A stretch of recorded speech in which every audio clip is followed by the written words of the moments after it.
Hi. So the churches of God, right? I mean, calling yourselves that. Come on, it's a bit of a push anyway, isn't it, to say that in the first place? But you consider yourself separate from the world, as you're supposed to be never called out from Babylon and so on. But you're not really. You're still part of it. I mean, you consider yourself separate because you keep the Sabbath, and because you erroneously keep the holy days, the annual festivals, which Deuteronomy 12 and 16, along with Psalms and Leviticus, and lots of, there's so many scriptures, Amos and Hosea, everything that's against Lamentations and so on. We can't be keeping them. That's just an arrogant desire to be Jewish or whatever. It's just covetousness. Anyway, you consider yourself separate from the world, but you're not. You dabble in the politics still. You're interested in it. You love the sports and so on, the pleasures of the world, and you do. Well, you're polite, kind, and friendly, and you keep the Sabbath. I mean, that's like the SDAs do that. They do it at the wrong time as well, same as you do. But you're not really out of the world, are you? You're not. You're not separate, really. Really, it's just another Protestant denomination that's a bit closer to truth. Like the SDAs, they're more interested in shiny shoes, not in suits and selfies than they are of actually following God. Following Yeshua and following His command to feed the sheep. I mean, that's the thing. That is the thing. Like you're not feeding the sheep. You close yourselves away. You have your weekly service and that, and you close yourselves away. The same as when you do them feasts on, which we shouldn't even be doing that.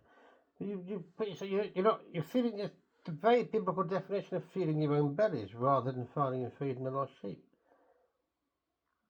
There's a lot of prophecy against you, Everything that you think is against, the Catholic Church and the Protestant Church, and I know they're two sides of the same coin.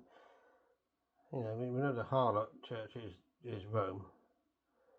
But you're still pushing us. I mean, you quote preachers and that from the Sunday churches and stuff. I mean, who's that idiot from Desiring God? I forgot. John Piper.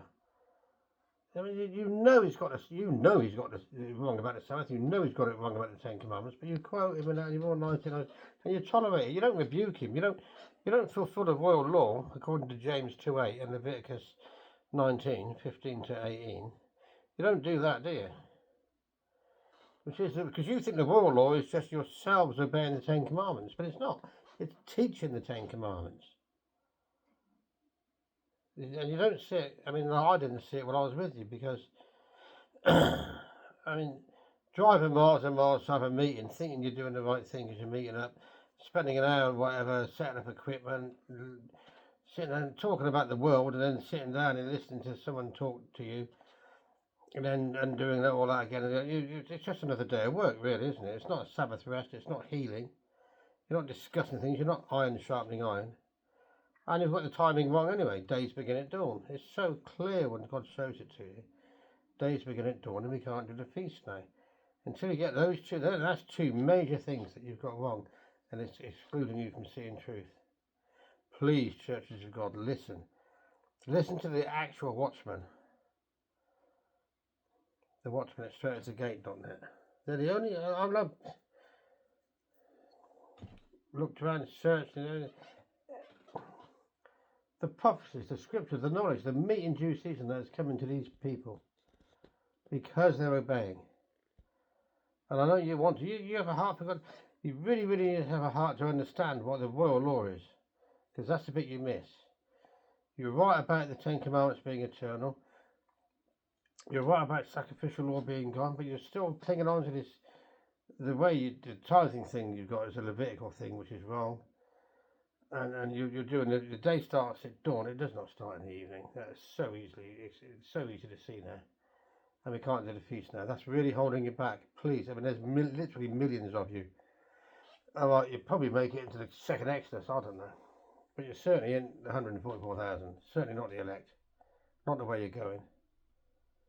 Please listen.